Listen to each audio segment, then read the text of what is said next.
अस्सलाम वालेकुम। SM news के साथ मैं हूं इश्तियाक अली। खबरों का सिलसिला बढ़ाते हुए खबर शामिल करते हैं मांगा मंडी से।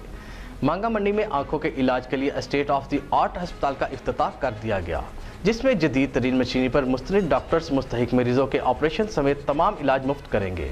अल्लाह वाले ट्रस्ट की जानब से खुर्शीद बेगम आई अस्पताल की इफ्तिताही तकरीब में अल्लाह वाले ट्रस्ट के chairman Shahid Lone, vice chairman Fasihuddin, general secretary Parvez Ahmed, finance secretary doctor Shazia Lone, सदर Manzoor Ahmed Bhatti, head of eye hospital Sheikh Shakeel Ahmed, doctor Ramisha Jameel, doctor Zahid Dogar, doctor Muhammad Arsalan Chaudhry, सदर press club Manga Mian Aamir Jawa, chairman Ataullah Bhatti, general secretary Syed Nazim Raza और मुअज़्ज़िज़ीन इलाका ने शिरकत की।